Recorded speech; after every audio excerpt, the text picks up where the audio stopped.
Okay. Last week, guys, we finished on this question here. We broke it down to x minus 1/2 times 2x squared plus 2x minus 12. Okay. That was after doing synthetic division.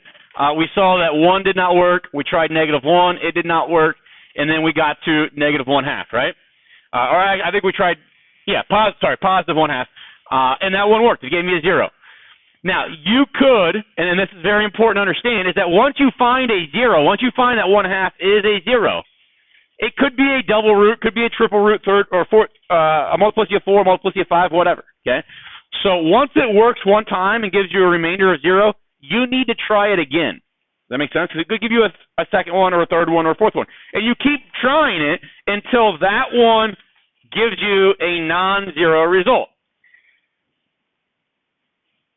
Alternatively, or I guess maybe in the same frame of mind, you're going to want to do work that is efficient. So in my opinion, trying 1/2 again doesn't make a whole lot of sense, because what is, if this was x to the third here, what is this remaining row? X squared. That's the degree of it, right? So do we have the ability to solve, or not solve, but factor 2x squared plus 2x minus 12 more efficiently than maybe synthetic division?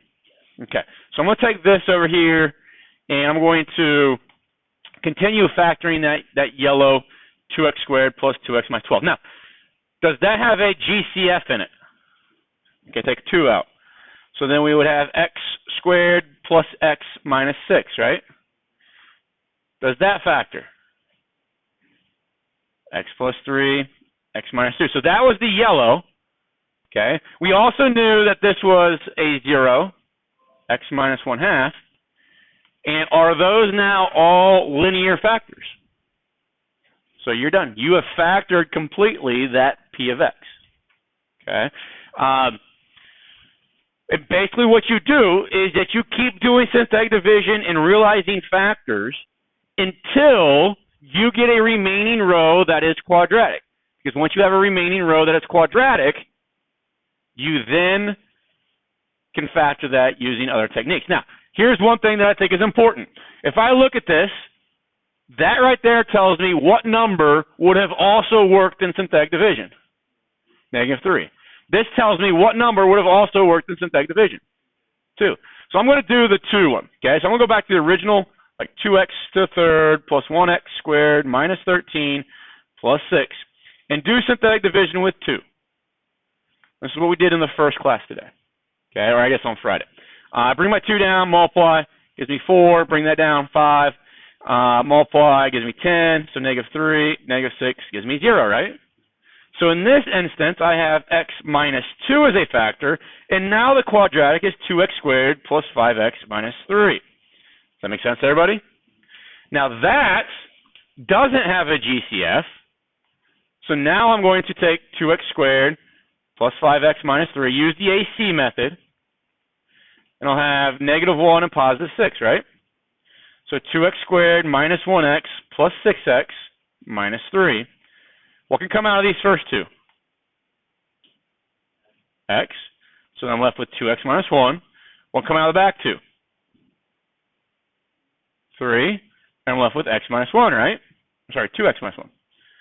And then that breaks down to x plus 3 and 2x minus 1, correct? And we also had that factor of x minus 2. Is that right there the same as that right there? Yeah, they don't look the same, right? What is different about them? Okay, so the top one took out this 2 up front, right? And that 2 in the bottom one is distributed.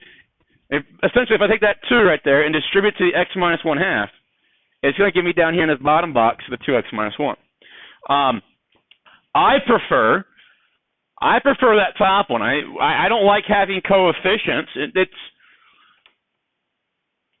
It's all a matter of like your preference. But I don't like having coefficients that are bigger than or different than 1, because if I want to know where the zeros are, I know one's at negative, look at that bottom box, I know one's at -3, I know one's at +2, but don't I have to do a little bit of work to find out where the other one is? I have to take 2x minus 1 so that equals 0, right? Now, that's not something that we can't do, but it's a lot easier. It's a lot easier up here to see because these are all ones that I know that I have a 0 at -3, +2, +1/2. And I know I have a vertical stretch of a multiple of 2, okay? Allows me to, I think, understand that graph a little bit better, okay, or create that graph a little bit easier. Is that okay with everybody? Yes.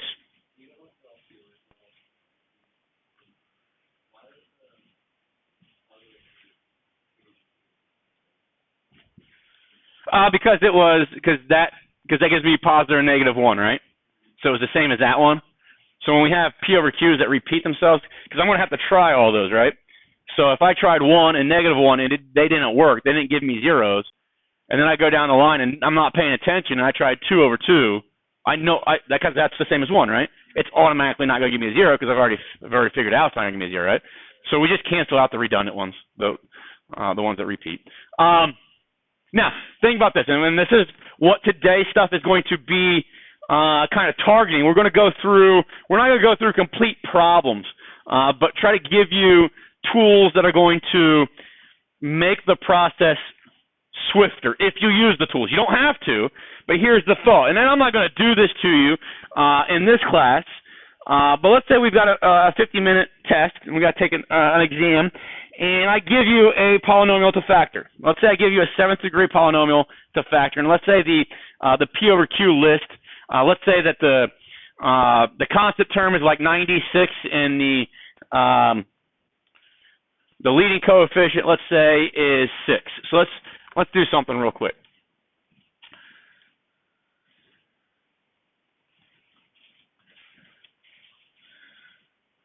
So if I factor 96, we have 1, 2, 3, 4, 5, 6, 7, 8, 9, 10, 11, 12 terms or values that are factors of 96. That make sense? And let's say my constant or my leading term was 6. So how many factors are there for 6? There's 1 and 6, 2 and 3, right? So there's 4. Okay? So right there, if I've got 12 for my p-value, 12 options for my p-values, and I got 4 options for my q-values, there's 48 terms right there, correct? 48 p over q's. Now, some of them will be redundant, okay? And we could cancel them out, so we could dwindle that a little bit. But they're going to be positive and negative as well, right? So it's a total of 96 p over q's that I would have to try. Does that make sense? Would you want, and now just logically thinking here, and go back to the example that we did, okay?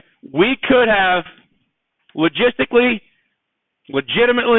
and sometimes it does happen, not be until those last 2 groupings of P over Q that we find our first zeros, okay? So you would have tried all of these, and they would have given you non-zero remainders. So it told you those were not factors until you got to here, and you'd start finding zeros. Does that make sense? Okay. Now, would you want to do that same approach with 96 different possibilities and not be the last 3 or 4 that you find out are the zeros? That'd be a pain in the butt, right? And that'd be a lot of what may seem to be wasted time. So what happens? And is it going to be the last ones I choose? Maybe not, but I still don't want to do 4, 5, 6, 7 synthetic divisions that do not yield zeros. Okay. So Descartes developed this rule or realized this rule that allows us to minimize our P over Q list. Okay. So when a divisor does not give me a 0, basically what this rule says is that is not wasted information. Even though it's not a 0, it may not be wasted information. You could still be of benefit to you.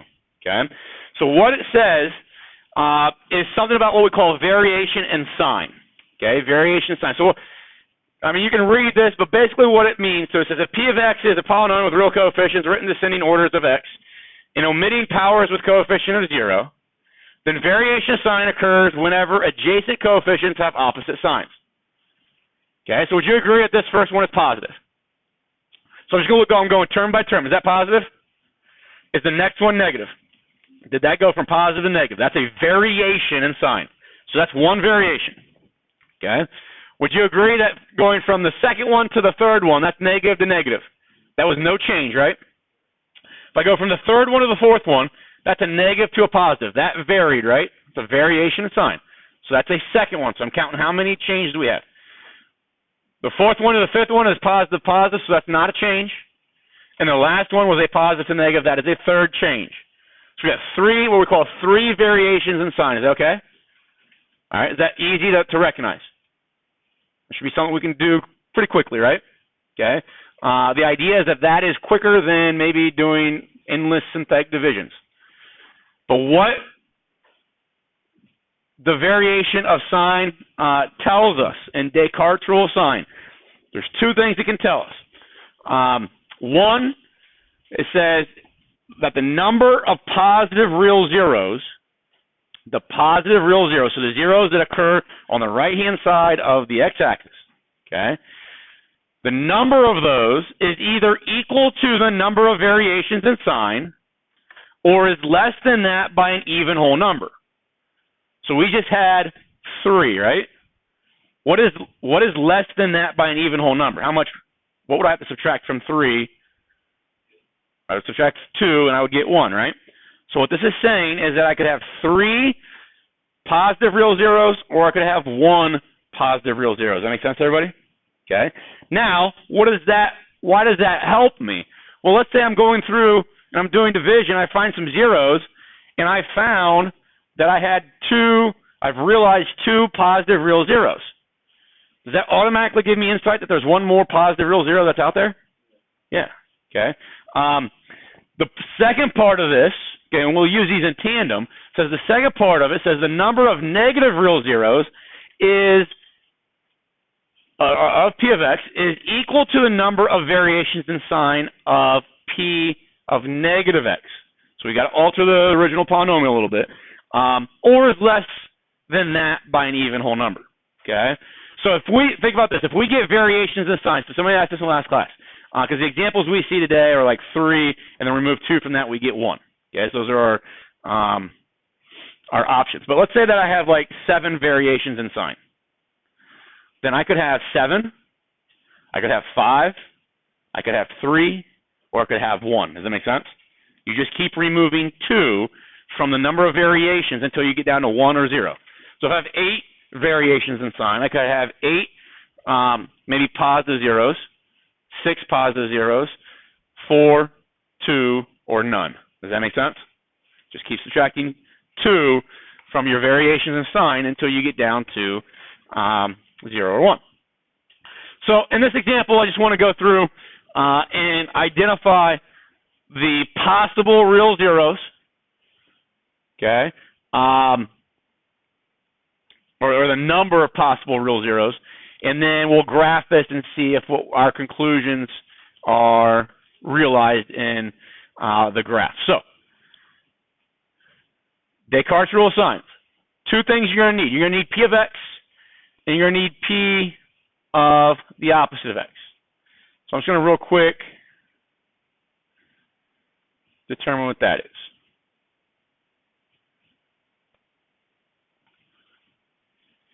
As I'm writing this out, hopefully you can see the purpose of all those preliminary chapters that we talked about so far that incorporated factoring techniques. Did we use some factoring techniques like the AC method, maybe the quadratic formula, that kind of stuff in previous questions in this section? Okay.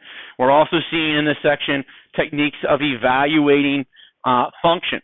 Okay. If you remember talking about even and odd functions and doing that kind of stuff. This was the process of doing it. Okay. So you can see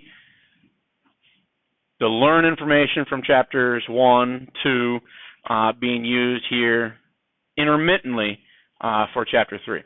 So now I'm going to go evaluate this. It gives me 3x to the 6th. So give me minus 4x to the 5th, minus 3x cubed, plus x, minus 3. Okay. So what we have here with the rule, the Descartes rule of sign. So positive real zeros is going to be equal to the number of sign changes. So is this between the first two, is that a sign change? No. What about between 2 and 3? Is that a sign change? No. What about 3 and 4? Yep. So there's one sign change. Is this a sign change? No.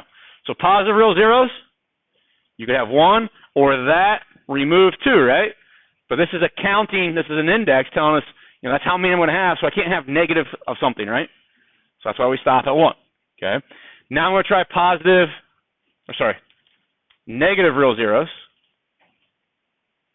Negative reals. Okay, how many sign changes do we have in P of negative x?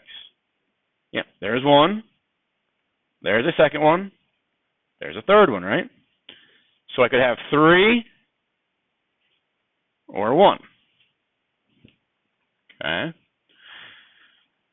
Now you might be saying, well, you've talked about how if this is a 6-degree polynomial, then you're going to have 6 factors. And we have 6 factors, we think we should have 6 zeros, right? Okay. You could have multiplicities, okay, or you could have imaginary. And usually the imaginary is what you're not seeing here. So if I have like 1 positive real zero and 3 negative real zeros, those are legitimate places where we cross the x-axis, then I had 2 factors that would be imaginary that make my total of 6. If I have 1 positive and 1 negative, then I would have 4 imaginaries. And that's really what happens here in this particular problem. If we were to factor this, or not factor it, graph it,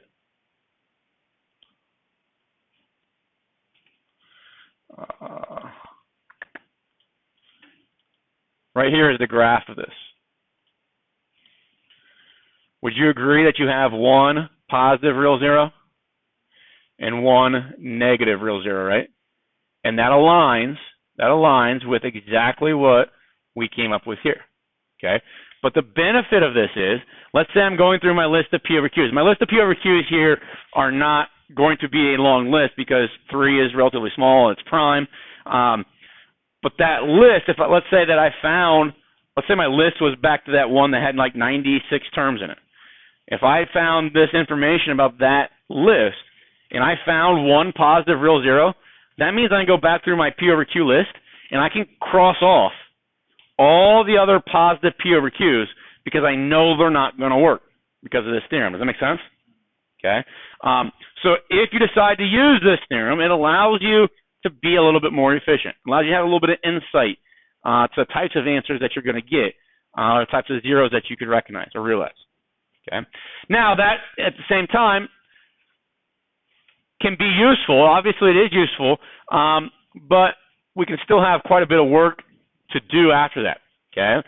So this theorem comes into play, and what this one basically does for us is if our P over Q that we are doing synthetic division with does not yield a remainder of 0, as of right now, before this theorem, that quotient row is useless to us. It means nothing.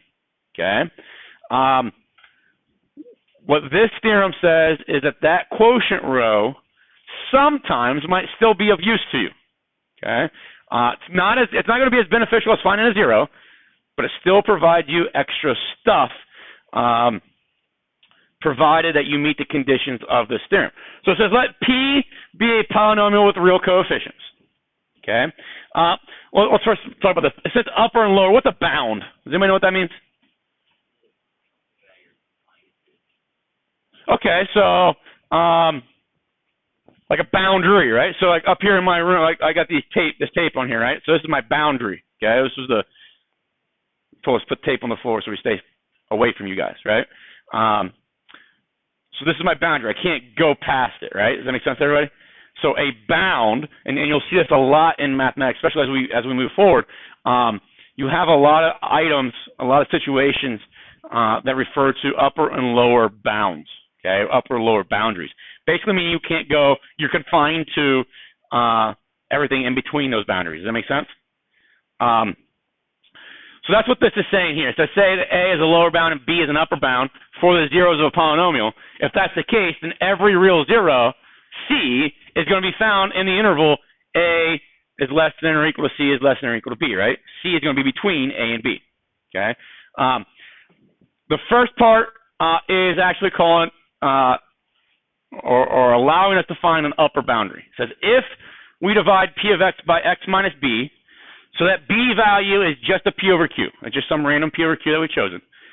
And if it was positive, so you got to meet that condition. It's got to be some P over Q, and it's got to, let me rephrase it. It doesn't necessarily have to be a P over Q. That's usually what we do, but it doesn't have to be one of them, okay? We'll see that in an example here.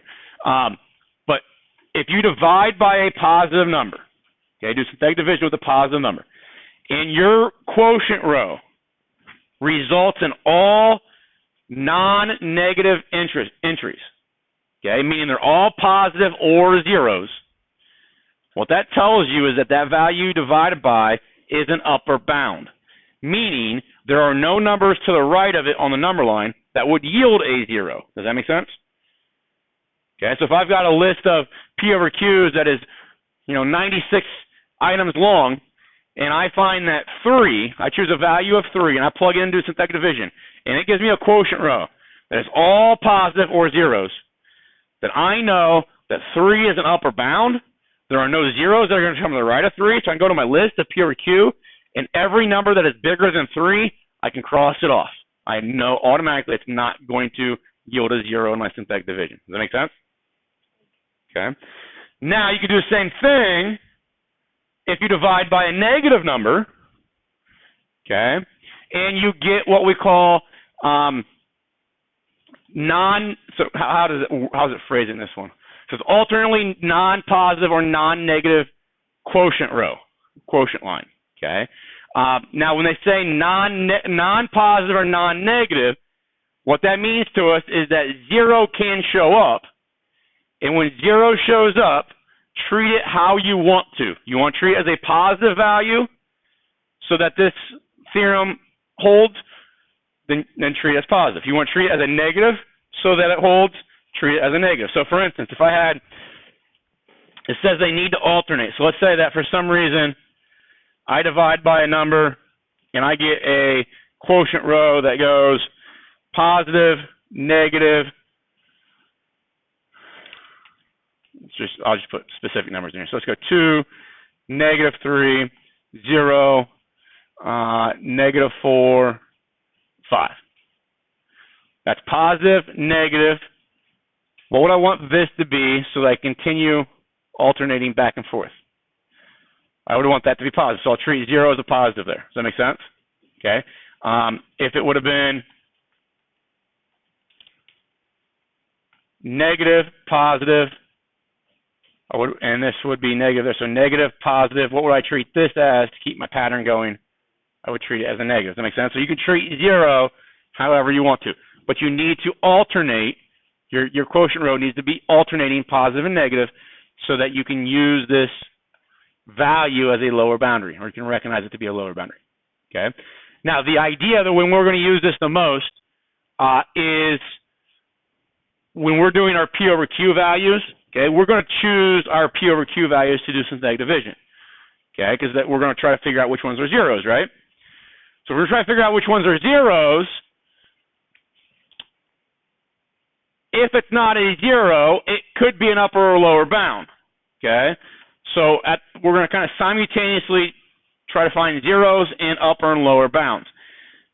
But it doesn't have, if I'm trying to focus on finding an upper and lower bound, it doesn't necessarily have to be one of my P over Qs. But if that's the end game, is trying to find zeros, then it makes sense to try P over Qs. Does that make sense? Okay. And some of your examples in your homework, they're going to be like this. I pulled this straight out of WebAssign. Negative 3 and 2 are not P over Qs for this particular P of X. And I wanted to show you an example that they don't have to be, but it makes sense to make them P over Qs. Okay. But if I go ahead and do the synthetic division here, we've got 1, 0, negative 3, 2, negative 5. All right, so let's show that negative 3, okay, is one of my boundaries. So if I pull my 1 down, multiply,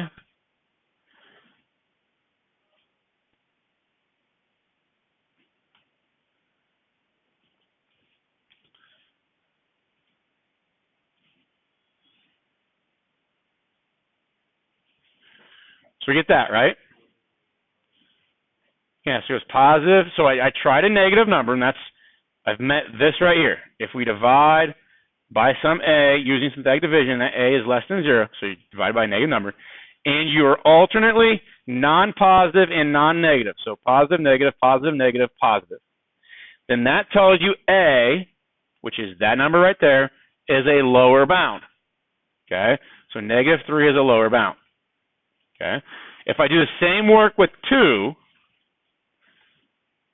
so again, the same synthetic division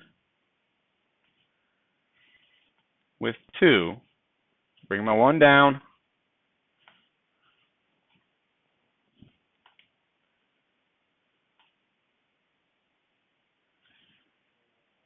so now they're all positive, right? And that meets the condition up here. If we divide by a b value that is positive using synthetic division, and you get a remainder that has no negative entries, then b is an upper bound. Okay, so b is an upper bound. Now, here's the idea. If our P over Q, just listing our P over Qs real quick, because 5 and 1 are relatively prime, 5 is prime itself, we would only have positive and -1 and positive and -5 as our P over Qs. Okay, but what does this do? The fact that -3 is a lower bound and 2 is an upper bound, does it automatically wipe negative and positive 5 out? I don't have to deal with those. Okay, so then I can just try a positive 1 and -1 and see if they give me zeros or not. Okay, does that make sense?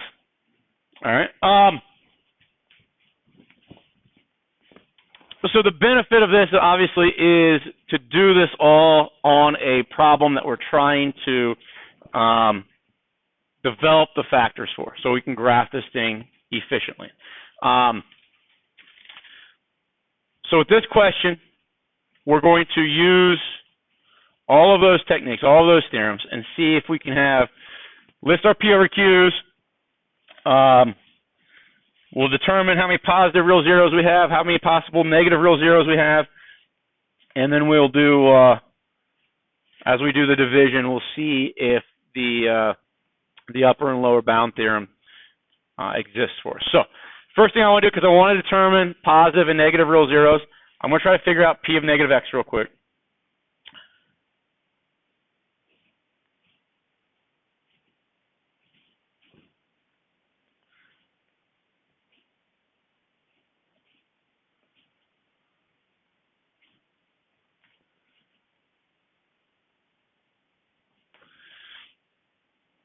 So it gives me -3x to the 5th,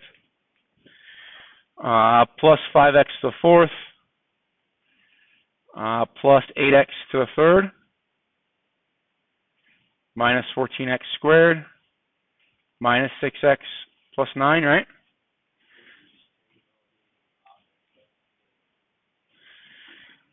Well, you got to pay attention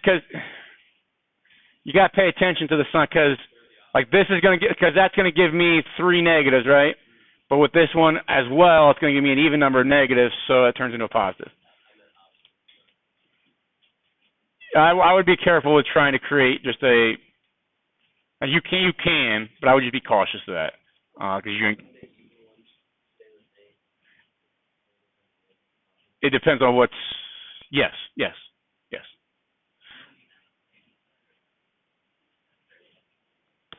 Positive, because there's no additional. So now I'm going to try to determine the possible positive real zeros. Okay, and the key word here is real, because we may not total 5 zeros. Does that make sense? Because some of them might be imaginary. Okay, so sign changes go, there's 1, right? So we're looking at P of x for possible positive 1, so there's 1 sign change. There's a second one. So Keaton's saying we could have that many, or remove 2 from that. And then possible negative, real zeros. So there's 1 change, 2 changes, 3 changes, right? So we have 3 or 1. Okay. So you can kind of see maybe the dynamics of the factors here. If we have we could have 2 reals and 3, or 2 real positives, 3 real negatives, and that would give me a total of 5, right? But let's say that I have 0. I could have 0 positive, and then 3 negative, right? And then what would the other 2 be then? Imaginary. I could have 0 positive, 1 negative, and the other 4 would be imaginary. And what you'll find out is your imaginary ones, think about every time that we did a quadratic formula, we always had how many solutions? 2. They came in pairs, right? And they were very similar to one another, right? Okay, every time you do quadratic formula, it's a number plus or minus a square root of a number over something, right? Well, they're conjugates, okay? So every time that you have imaginary results, imaginary factors, they always show up in pairs of 2, and they're always conjugates, so that plus or minus in the quadratic formula. So that could happen, okay? Or I could have 2 positive and 1 negative, and then 2 imaginary. Does that make sense? Okay, so that's just information that might be of use to me as I'm looking at my P over Q list. Okay, the idea is if I find 1 positive real zero, then I automatically know there's 1 more there. Does that make sense? Because I should be able to have 2 or 0. So let's go ahead and now do the synthetic division with P over Q. So P over Q, so your P values, remember those are the factors of 9, right? So plus or minus 1, plus or minus 3, plus or minus 9. Your Q values, those are the factors of 3 in this case. So we go plus or minus 1, plus or minus 3. So P over Q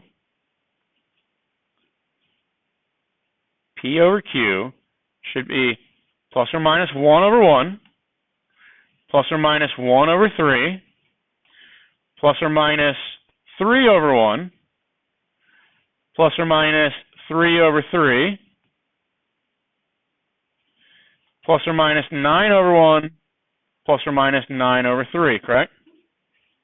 Okay. Now my like simplest list should be that one removed, right? Because that's the same thing as plus or minus 1. And this one removed because that's the same thing as plus or minus 3, right? Okay. Now, in an effort to get usage out of the lower and upper bound theorem, it does not make sense to start synthetic division at your lowest value. Does that make sense? Because if I put these in order, obviously they're not in order, but if I would try because of the 1/3, to put them in order, I really have to separate them from positive and negatives, right? And then list them in order. But let's say that I put them in order every single time, all my negatives and then my positives, and then I go left to right. I'm always going to realize a lower bound, but it's going to be after a series of synthetic divisions that don't give me a 0 right off the bat. So I guess what I'm trying to argue here is that if you do it in order, as your list says, using the upper and lower bound theorem will not give you any new information because your synthetic division would already have told you the same thing. Does that kind of make sense? I don't know the best way to articulate that other than seeing some examples.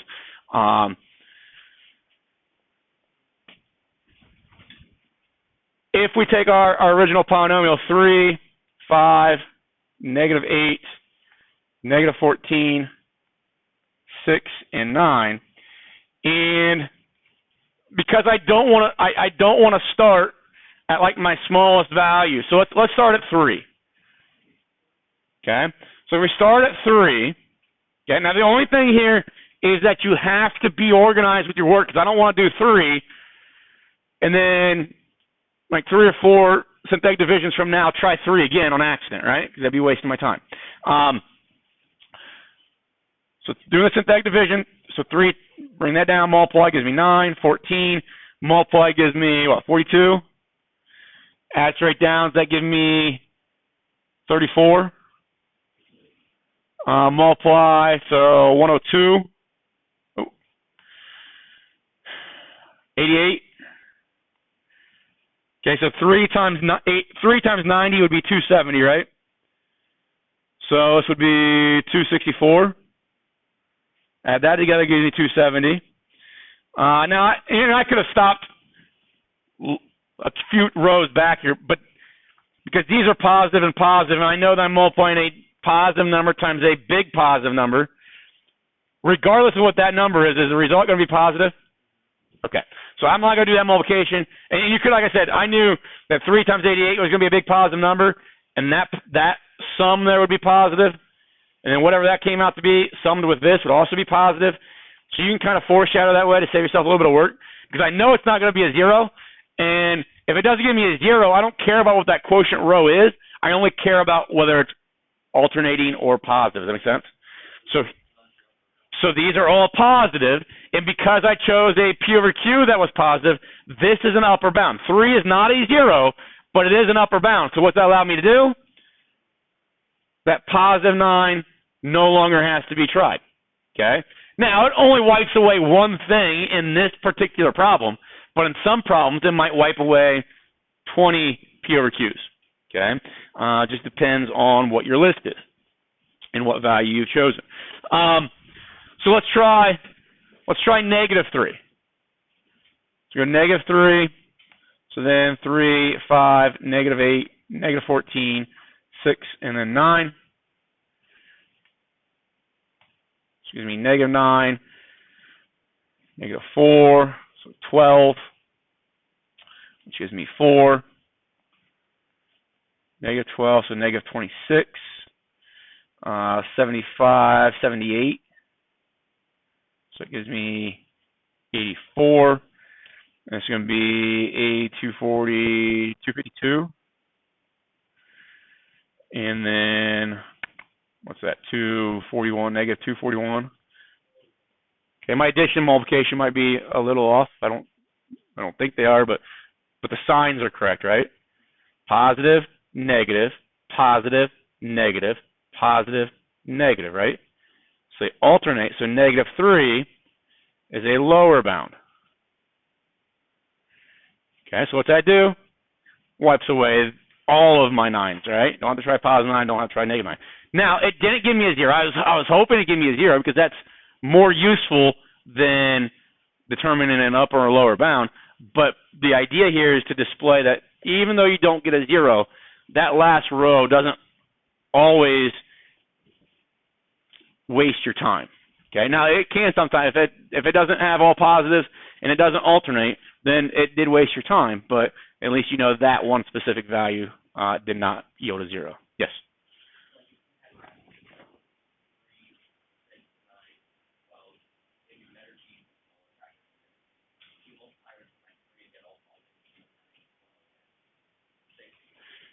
Yes, yes.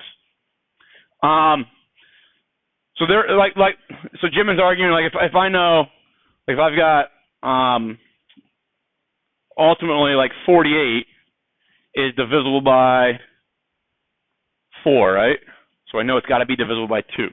Okay, 48 is divisible by 12, so I know it's divisible by 4 and 3 and 6, right? So what you're saying is to use that knowledge to help me decide which P over Qs to start with, right? And you can do that. So I show you this, and we're going to use it tomorrow. Let's do some examples tomorrow, more detail where we'll be able to go through, and we'll finish this one here in a moment if we have time. But the idea is you could legitimately be sitting in a class where I give you, let's say, I think in the last class we said, if I gave you a polynomial that the last term, the constant term was 96, and the leading term had a coefficient of 6, that there are 12 factors of 96 and there are 4 factors of 6. So that would be 48 P over Qs. And if we make them positive or negative, that's 96 P over Qs. Does that make sense? You would not want to sit there doing synthetic division. One, you probably don't want to make that list. So that would be kind of a jerk move on my part. But let's say that we're in a timed exam and you are trying synthetic division with 96 options. And it might not be until the 15th, 16th, or maybe even the 80th P over Q that you try before you start realizing zeros, right? But if we use these two tools in tandem, it should allow us to be more efficient. So the person that's doing this without these tools, it might take them 10, 15 minutes to do the problem. The person that's using these tools might be able to cut that time in more than half, okay? So that's the purpose of these. Now, that being said, we have technology that I'm going to hopefully use with you, that you're going to use, just Desmos, GeoGebra, just graphing them, to give us an idea of where to start, okay, with the synthetic division, okay? If I look at that P over Q list, I don't know where to start. But if I graph, and now it's kind of defeating the purpose, because the purpose of factoring it is so we can graph it, right? But if we graph it and grab one of those zeros, it'll at least get the ball rolling on how to factor it, okay, to get that process moving faster, okay, than trying all these P over Qs and these theorems.